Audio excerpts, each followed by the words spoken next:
Buy now, pay later services have exploded in popularity by offering shoppers the convenience of delayed payments, flexible installment options, and enticing zero-interest terms, so you can buy now, enjoy now, and pay later. If that seems too good to be true, that's because it is. While there doesn't seem to be any immediate downside of using BNPL services, the reality is the only way these companies can thrive is at your expense. I'm Maya. I'm a certified accountant, fintech founder, and financial literacy advocate. My company Finch was recently acquired by Finder.com, which is Australia's leading and globally recognized comparison platform. Through my experiences, I've learned a lot about how companies, including BNPL providers, operate, and I want to share this information in a simple way so you can make informed decisions about using services like these. So get ready, because in this video, we're going to uncover the truth behind the glittering facade of BNPL companies and how they make money at your expense. Let's dive in. Let's start by looking at an example of how the common pay in full, buy now, pay later transaction works. Let's say you're shopping online or in store for a pair of new Nike shoes. You find a pair that you like and it's going to cost you $100. It's more than you want to pay, but you come across a BNPL option where instead of paying the full amount upfront, you can divide the total cost into 4 interest-free payments of $25. You would only need to pay $25 right away, and after that, you would pay the remaining 3 $25 installments at regular bi-weekly intervals over 6 weeks. It's like the modern version of layaway, but with buy now, pay later, you get your purchase right away. The fact that you can buy now, enjoy now, and pay a little bit over time taps perfectly into our psychological addiction for instant gratification, and the fact that it's interest-free makes it oh so tempting to hit buy. This really raises the question though, how do buy now, pay later companies generate revenue when their core offering appears to be zero-interest loans? Is there a catch? Let's find out. BNPL companies make money in multiple ways. Here we'll specifically talk about merchant fees, data harvesting, and late fees. And as we walk through each of these, you'll see how a misalignment with customer interests becomes evident. When a customer selects BNPL at checkout, the retailer pays a fee to the BNPL provider.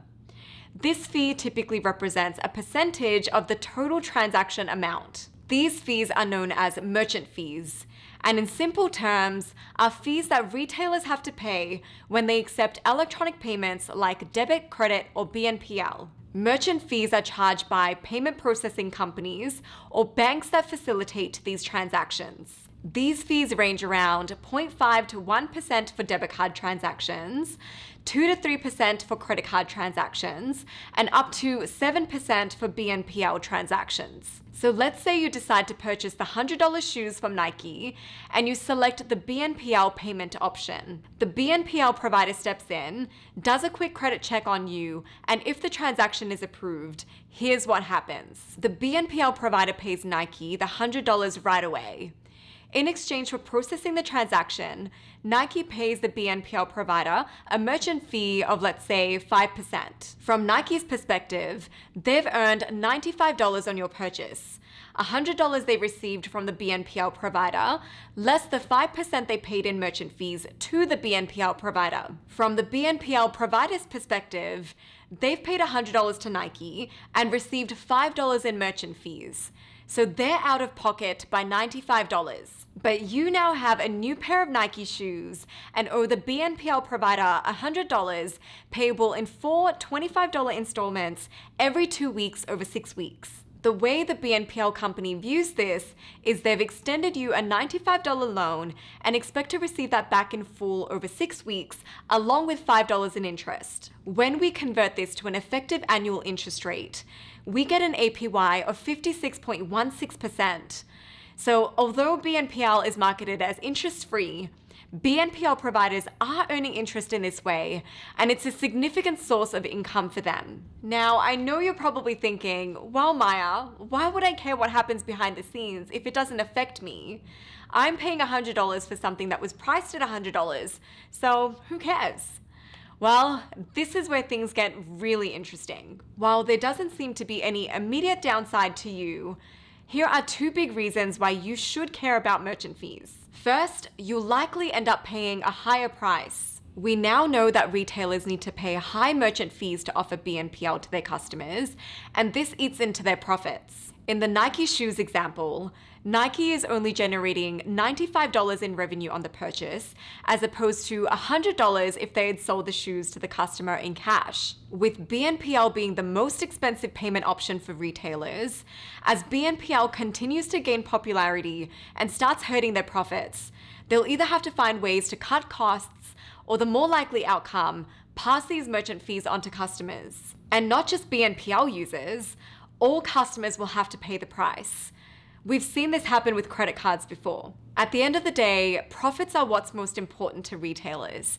So if their bottom line starts getting squeezed, someone's going to have to take the hit, and it won't be them. So be careful, because by breaking down your purchases into bite-sized installments, these merchant fees may seamlessly become customer fees without you even noticing. Secondly, you're likely to overspend. Merchant fees are the largest source of income for BNPL companies, and the only way for them to keep earning it is by keeping you spending. The only reason retailers are willing to pay merchant fees in the first place is that BNPL services have been proven to boost sales for retailers. How?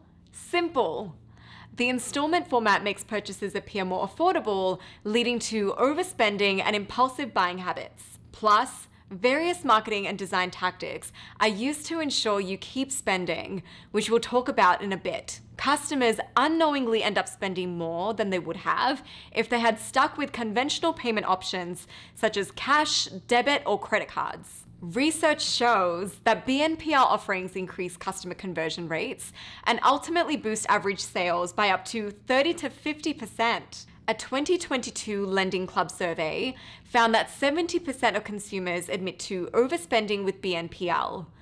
In fact, Klarna even promotes this fact to merchants and investors, stating that consumers typically spend 68% more when using BNPL. And yet, you'll never find this data promoted on their website or consumer-focused content, because let's be honest, this statistic is not a good thing for consumers. The entire BNPL ecosystem relies on continuous consumer spending.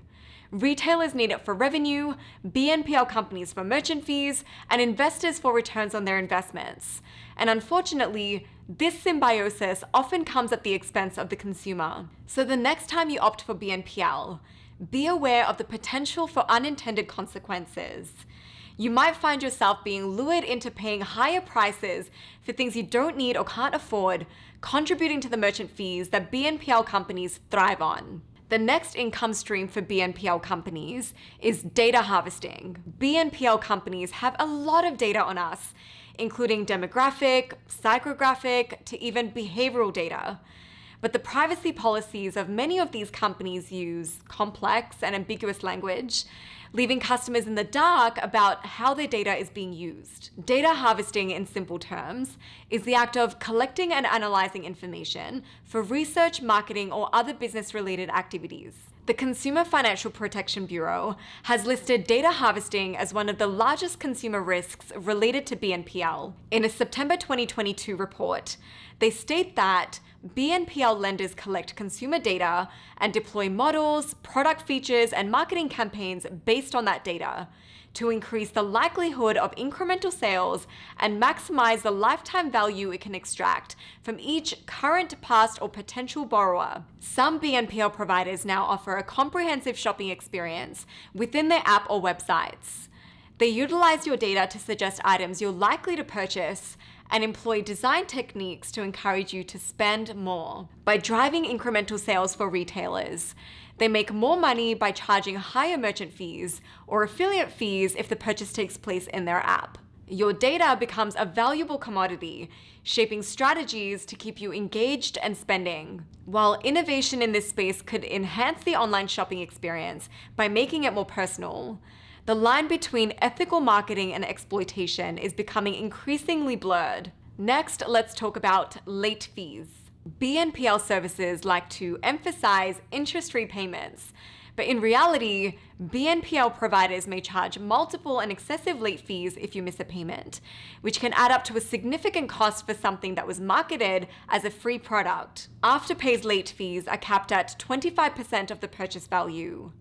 Assuming a $100 purchase and maximum potential late fees of $25, if we convert this to an APR, it's equivalent to almost 600%, which is a lot higher than any credit card. And it's pretty easy to miss a payment. Suppose your Afterpay account is linked to your credit card and you have a $25 installment due. If your credit card balance is high already and an additional $25 charge would result in you exceeding your limit, Afterpay's charge won't go through. Now you not only owe the installment fee, but also a late fee and potentially even an over-limit fee. Similar risks exist with other payment methods. For example, if you use your debit card and lack sufficient funds in your bank account, you may get hit with an overdraft fee. Or maybe you simply forget to make a payment. That can happen, and the more BNPL purchases you make, the easier it can be for you to lose track and miss a payment. BNPL providers may also report your late payments to credit bureaus, potentially damaging your credit score. It's estimated that late payments account for 10 to 20% of overall revenues for these companies, which isn't insignificant. This is yet another example of BNPL companies extracting your wealth and leaving you to clean up the mess. This topic is really important to me because I feel like BNPL providers are classic examples of companies that perpetuate the wealth disparity, making the rich richer and the poor poorer. In their current state, they simply aren't designed in the financial interest of consumers. I do think that responsible use, proper regulation, and financial education could help mitigate the potential negative impacts of BNPL. I'm not here to tell you whether you should or shouldn't use BNPL, but I do think it's important to approach any financial decision with your eyes wide open, knowing exactly what you're signing up for. And that's why I wanted to share some of my insights, and hopefully it was helpful to you. If it was, please don't forget to like and subscribe. It would mean a lot to me. And I want to know from you, do you use BNPL and what's your experience been like? Or what are your thoughts on it? I'm genuinely interested, so let me know in the comments and we can chat about it there. That's a wrap. Thank you and see you in the next video. Bye for now.